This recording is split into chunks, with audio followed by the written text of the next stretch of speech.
even going to get into the absurdity of bringing luggage on a 3-hour tour.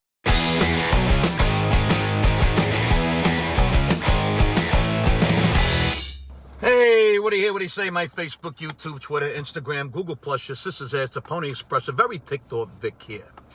You know what ticks me off? Gilligan's Island. Seriously. Follow me. I was just sitting around the other day and I had a little do and my mind started thinking about shit. I'll get right to the point. I realized all of the shows I watched on TV my whole life, the one show that really was over the top ridiculous was, get ready for it, Gilligan's Island. That's right. I can almost understand shows like Bewitched. It was fantasy. I Dream of Jeannie was fantasy too. My Favorite Martian? Yeah, sure. My Mother the Car? Okay, if you believe in reincarnation. The Munsters and Addams Family? They were just freaks, so I can buy that. The Flying Nun? Why not? But Gilligan's Island was not fantasy. It was supposed to be this unfortunate thing that happened to real people. And Gilligan's Island may be the most fucked up television show ever created. Here's why. Okay, first off, I'm not even going to get into the absurdity of bringing luggage on a 3-hour tour. Now imagine you're going to take the Circle Line cruise around Manhattan. That's like 3 hours. It's on a boat, and it's a tour. You're taking luggage on the Circle Line tour? Come on, what? You're bringing multiple bags of luggage and steamer trunks? We're going on a 3-hour tour. We'll go back to the hotel when it's over. What are you, fucking insane? Let's break this fucking bullshit show down now, shall we? Okay. Gilligan and Skipper make sense, believe it or not. Even though there's really nothing to do on a shitty little tour boat. I get it.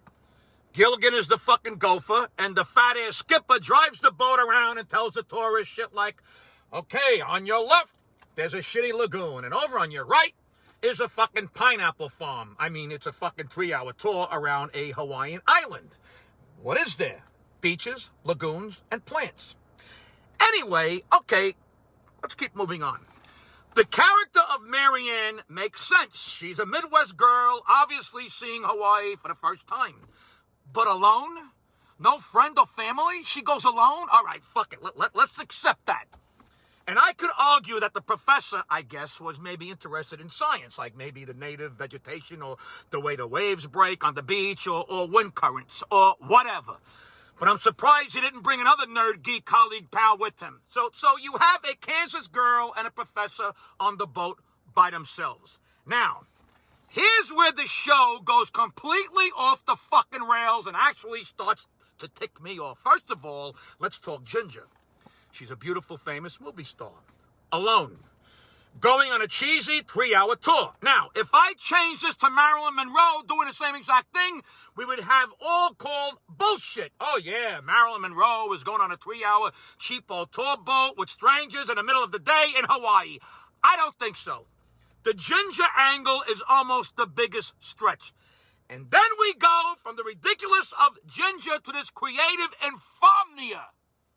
An incredibly rich and famous man and his wife, who are both older, get off their yacht, come out of their 5-star hotel penthouse suite and take a limousine over to the marina, then pay $2 and go on a 3-hour tour serving potato chips and Royal Crown Cola with complete strangers. This is like a billionaire today doing the same thing. You think Warren Buffett is taking his wife on that fucking boat with those fucking people? The whole thing is absolute bullshit. Then you start to think about Gilligan and the Skipper's underpants. I mean, come on. They couldn't keep washing the same pair every day. They had to decide to go Rambo at some point. And Gilligan has one pair of white pants and they never get dirty. And then people are wearing formal dresses and tuxedos, and Ginger has different sexy gowns. She walks around in all day with high heels. What the fuck is going on with this completely fucking crazy show?